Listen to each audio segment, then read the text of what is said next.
धोनी के बचपन में एक बार स्कूल टीम ने बिल्कुल बिलो एवरेज परफॉर्म किया। सारे बैट्समैन ज्यादा एग्रेसिव होने के चक्कर में जल्दी आउट हो गए। कोच बैनर्जी सर ने कहा कि आज तुम लोग पैदल चलकर स्कूल पहुंचोगे और कोच खाली बस लेकर स्कूल चले गए। ये मैच मई के महीने में हो रहा था और ग्राउंड और स्कूल के बीच में 6 किलोमीटर का डिस्टेंस था। लेकिन जब कोच स्कूल पहुंचे कि बच्चों को ज्यादा स्ट्रिक्ट पनिशमेंट तो नहीं दे दी है, पेरेंट्स कंप्लेंट करेंगे। लेकिन तभी उन्होंने देखा कि धोनी सब प्लेयर्स को लेकर स्कूल आ रहे थे। कोच बैनर्जी सर को बाद में पता चला कि कुछ लड़के कंप्लेंट करने की बात कर रहे थे, पर MS धोनी ने उन्हें समझाया कि गलती हमने की है तो पनिशमेंट भी हमें ही मिलनी चाहिए। इस स्टोरी से हमें ये समझ आता है कि धोनी हमेशा से एक मैच्योर लीडर है।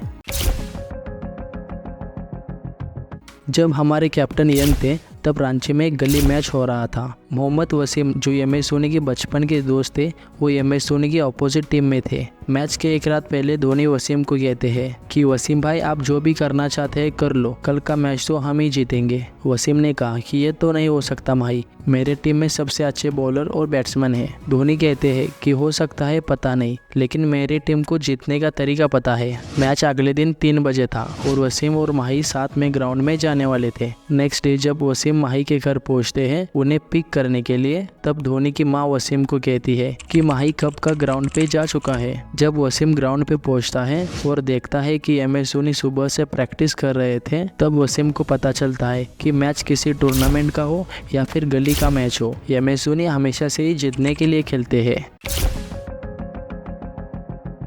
2005 में पाकिस्तान क्रिकेट टीम इंडिया में टूर के लिए आई थी। तब तक MS धोनी 4 मैचेस खेल चुके थे और सिर्फ 18 रन्स बनाए थे। पहले मैचेस में MS धोनी लोअर ऑर्डर में बैटिंग कर रहे थे, लेकिन उस मैच से पहले Indian captain Sourav Ganguly MS Dhoni को कहते हैं कि इस मैच में तू 3 नंबर पर बैटिंग कर। MS धोनी ने उस मैच में 123 बॉल्स में 148 रन्स बनाए और वो भी डेंजरस पाकिस्तान बॉलिंग लाइनअप के खिलाफ। ये सारी बातें हमें MS Dhoni the untold story movie में दिखा चुके हैं, लेकिन इसके पीछे की बैक स्टोरी MS धोनी अपनी book think and win like Dhoni में बताते हैं। अगर हम इसे एज ए प्रेशर सिचुएशन को कंसीडर करें कि MS धोनी एक नए प्लेयर थे और यह उनकी दूसरी सीरीज थी और उन्होंने बांग्लादेश के खिलाफ भी रन्स नहीं बनाए थे और पहले मैच में वो डक पे आउट हो चुके थे और सबसे बड़ा प्रेशर था कि कैप्टन ने आपको उनसे ऊपर प्रमोट किया था। लेकिन जब दादा ने धोनी को 3 नंबर पर बैटिंग करने को कहा तो धोनी सारे प्रेशर को ड्रेसिंग रूम में ही एलिमिनेट कर चुके थे। उन्होंने खुद से क्वेश्चंस पूछे थे लाइक क्या मैं इस डेंजरस पाकिस्तान बॉलिंग लाइनअप को फेस कर पाऊंगा? अगर मैं इस बार फेल हो गया तो क्या मुझे फिर से चांस मिलेगा? अगर मैं फेल हो गया तो मीडिया क्या बोलेगी, मेरे फ्रेंड्स और फैमिली क्या सोचेगी? इस सारे थॉट्स पे MS धोनी ने ओवरकम किया, जो कि हमें उनके प्रेशर सिचुएशन को हैंडल करने की कैपेबिलिटी दिखाती है।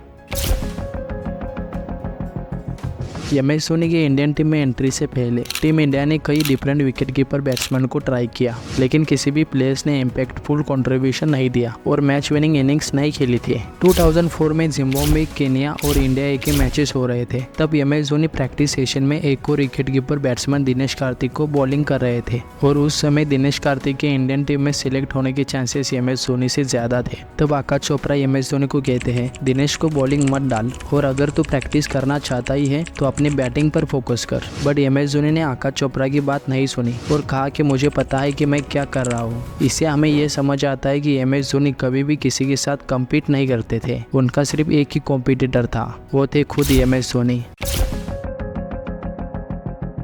मिस्टर सीमंत लोहानी, जिन्होंने नर्सरी से लेकर 12th स्टैंडर्ड तक MS धोनी के साथ पढ़ाई की है, वो बताते हैं कि डिस्ट्रैक्शन से धोनी का कोई वास्ता नहीं था, या तो वो खेलता या पढ़ाई करता। इसी फोकस माइंडसेट की वजह से MS धोनी को कभी पढ़ाई करने में प्रॉब्लम नहीं आई। MS धोनी किसी भी काम को करने में पूरी तरह से डूब जाते थे, इसलिए उन्हें किसी भी स्पोर्ट में हारना बहुत मुश्किल होता था। अगर आपको जानना है कि क्यों कुछ लोग MS धोनी जैसे लेजेंड को हेट करते हैं तो स्क्रीन पे दिख रही वीडियो पे क्लिक करो।